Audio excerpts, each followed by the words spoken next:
left, and I haven't really liked him for all these years. But then everybody just forgot about that when he came back. But then I got up there and I saw everything in person for the first time since he came back. And yeah, the jerseys are bright and shiny, and everybody's laughing at each other's jokes, and the media loves LeBron again, and everybody's one big happy family. And I just walked out of there going, something just was really, I don't know, man. It just didn't sit right with me about this whole thing, man. And it is what it is. And it takes time to get used to it. But when I saw it up close, it was like a lot of those same feelings hit me back. I guarantee you there's going to be some fans that feel that same way as this season gets starting. But, whatever, man. I'm not going to be that guy that brings everybody down.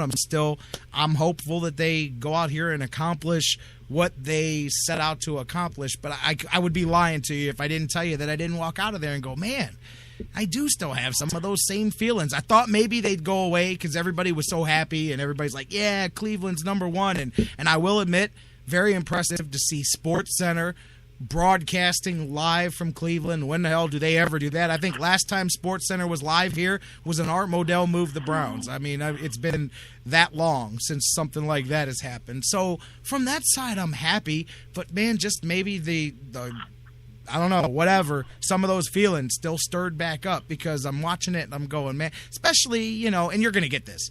There's not a single bad question allowed to be asked. We are not talking about the past. We are only talking about the future. And, part of that, too, it's like, man, I know what a whole lot of you guys were saying just a few months ago, and now all of a sudden we're laughing about the kids and talking about the wife and all this stuff, and, just different. I don't know. Yeah, it's going to take a reporter with a real pair of brass balls to be the first one to ask the question of LeBron about, regrets about quitting in the playoffs. They wouldn't give me a mic, bro. They won't let me do it. They don't want to be no one wants to be the turd in the punch bowl, as they say. But eventually somebody with some crust will have to bring it up. But I don't expect that to be happening anytime soon. The important thing, though, Jerry, I got to ask you, what do you think about the hairline scandal of LeBron? Have you seen this? He got hair plugs. There's no scandal. The pictures from LeBron in June with his receding hairline, and then the pictures from a couple of days ago where it's all straight across the front, like he spray painted on some hair or something to not look so bald. And then yesterday he's back to the receding hairline again. I've seen these side by side, 3 pictures. In June, and then last week, and then yesterday. It's all the rage on Twitter. And what's your take on that? It may be from the movie. Maybe they had done that up over the summer, and that's where those clips came of him having the across the line. I joked about it when that happened. I said they lined him up in the front and the back, man. I'm telling you, man, because you're right. Yeah. Those pictures over the summer, it looked like the back of somebody's head. He had a nice straight line across, and you're going, wait a minute. There was a couple of gulfs right there a few months ago, and then now it's back. I'm guessing that had to do with that. But, look, I refuse to be that guy. I'm not going to sit here every day and be like, man, LeBron's back. No, look, I told you guys, man. I mean, I'm trying to look, I'm happy for the Cavs. Like, in general, for the Cavs fans that were there, like I was, for all them losses in a row and 26 losing streaks and everything that we went through with the whole Byron Scott era. And then, like, I want to see the Cavs just win some games for those fans, But, yeah. To me, Jerry, the interesting thing is, what has been really overshadowed by the LeBron return is David Blatt. I mean, here's a guy who, had kudos left and right when he came in and was hired by the club, and he's been a success everywhere he went, although he's not a proven commodity in the NBA. There was going to be a lot of pressure on David Blatt, and I don't know how much there is now. I mean, no one's even talking about the Cavs have a brand new coach who's never coached in the NBA before. And, I don't know if that's a blessing or a curse that he's not being, looked at as somebody that's got heat on him. I did hear some good reviews from the media people who thought that he handled himself very well. And some people I've heard say that the biggest question about the Cavs is how will David Blatt relate to the modern NBA player and not least LeBron? And will the coach of the Cavs be David Blatt or will it be de facto LeBron James? And I gotta be honest, I used to say that about Spo. I don't like Eric Spoelstra at all, and I thought, man, this guy is being rated the NBA Coach of the Year, and people are calling him a potential Hall of Fame coach. And I'm like, man, I mean, let me see him do that without LeBron and D. Wade and Chris Bosh on his team, and then maybe we got something to talk about. But so I often thought the same thing there. I do think, in a way, LeBron is always going to be the coach on the court. Yeah, well, we're putting in a whole new system, and David Blatt has an offensive scheme. It's the way he runs things, and I don't think that he's going to get overruled on how he wants to run an offense by what LeBron James has to say. But it'll be interesting to watch, and I think it's a storyline that we can follow through the season. And even if we just observe behavior on the court and body language and who's calling shots when they circle up and huddle on the sidelines, those kinds of things. But I think in general, Blatt has continued to get good reviews. I thought he got good reviews from Media Day in terms of handling questions and his just demeanor and his calm and how he carried himself. So I expect big things from them. They've got some good defensive coaches on staff, Tyronn Lue and these guys, and who's close to LeBron. But Blatt will have his impact, and it's just going to be interesting to see how that plays out and see how much of the story of the team remains David Blatt, the new head coach, versus coming home theme. I mean, tell you what's going to be important too is for people to, in the first few months of the season, to really handle their expectations here. Like somebody asked a couple of the Cavs in the group session after practice Saturday. They said, well, LeBron, what do you think about Coach Blatt? It's going to be tough for him. I mean, coming in first season, rookie head coach, and you've got Kevin Love, LeBron James, Kyrie Irving. There's a tough set of expectations. I did chuckle at his answer because he goes, well, the flip side of that is he could be heading into his first season as a rookie head coach with no LeBron James, no Kevin Love, and no Kyrie Irving. So it was going to be tough on him either way. I think he'd rather have it this way. And I said, well, that's a good point too, because that echoes what Blatt himself said about the same thing.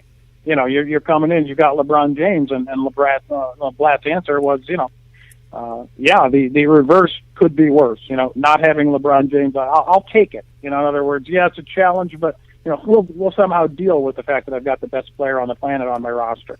But what I was saying is managing expectations is going to be key. I was talking to some people this morning right before we went on the air talking about the Cavs to a couple of guys, and I said, you got to remember, and hopefully the media is pointing this out instead of, if the Cavs start the season 1-3, we're all just throwing wolves to the, sheep to the wolves. But you got to remember that 20 games in, 2.5 months or a month, 2 months in for the Heat, the first time they put their grouping together. And you have to remember that grouping came together on a team that had already been a playoff team the year before. So they were probably, when James and Bosh joined Dwayne Wade back in 2010, that team was already a 40-some win playoff team, probably a good 15 wins better and more advanced than what the Cavs are now. So you're starting from a little bit of a lower level, but remember that Heat team in 2010 started the season,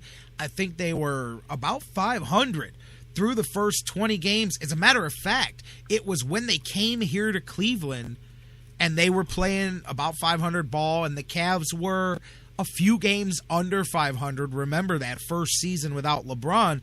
And then LeBron came for that magical, if you like atmosphere like I do, it was a magical night where you'll never see a guy booed more than LeBron was in that very first game. Every time he touched the ball, yeah. And it bolstered him in the Heat. And they held on in a hard-fought game, and they blew the Cavs out in the second half or whatever, and then they went on a run. Like, that game set them on, they kind of hunkered them down together, and they went on a run after that. But through 20 games, they were a 500 team figuring out how to play together. That's what's going to happen here. Maybe not. Maybe I'm wrong. But I think this team's going to play about 500 ball through much of the first 6-8 weeks of the season. It's just a natural byproduct of having this many people playing together for the first time. Yeah, I think you're right. And, maybe it's hard to judge much of anything from NBA exhibition season. First of all, it doesn't last very long. It's 6-8 games or whatever. Yeah, they don't play that many ball games in the preseason. And it's hard to make any determinations from that. We'll get a chance to see, and I'm sure there will be way more interest in Cavs exhibition games than there's ever been before, and probably people drawing conclusions, whether they're warranted or not, from those games. But you're right. It only stands to reason that they might struggle out of the gate, and as they, try to take off the training wheels and learn how to play together as a group. But talent has a way of rising to the top, and they're loaded, absolutely loaded with it on this team, and they got to.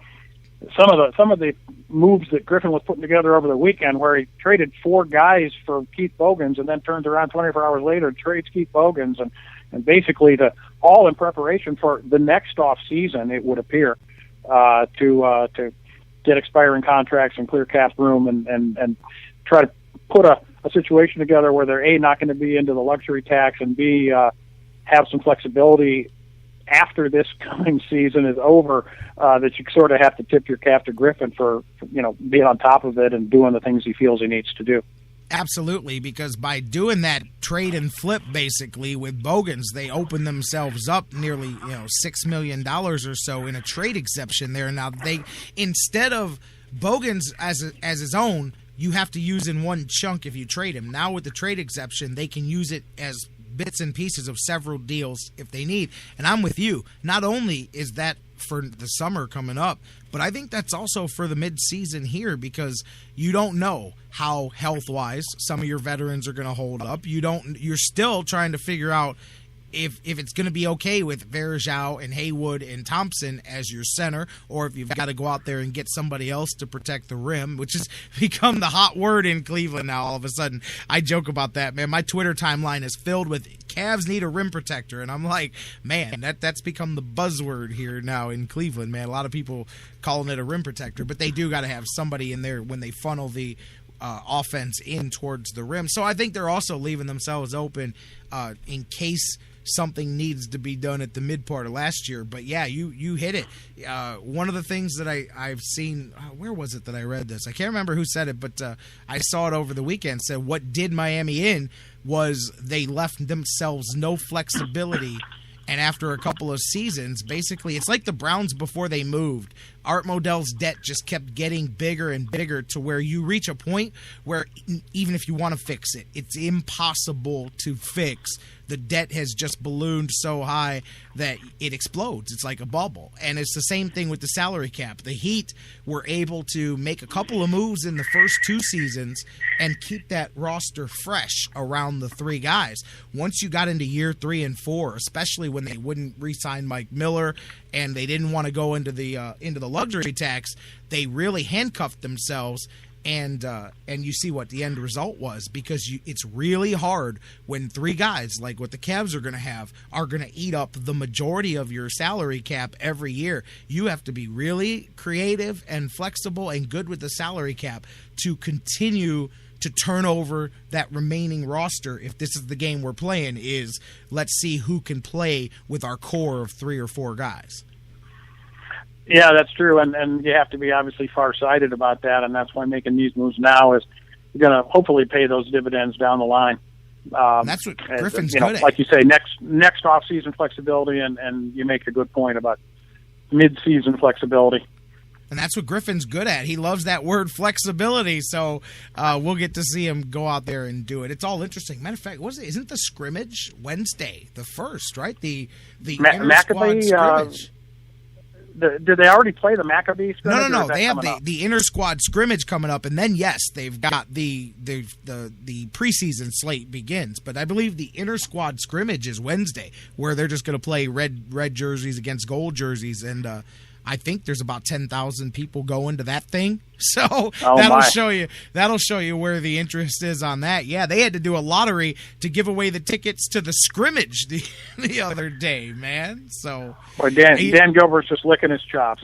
You know what's funny, too, is I think some media people talking, well, I don't think this. I know some media people talking don't actually know what they're talking about. I saw at least 2 or 3 people over the last week reference the fact in articles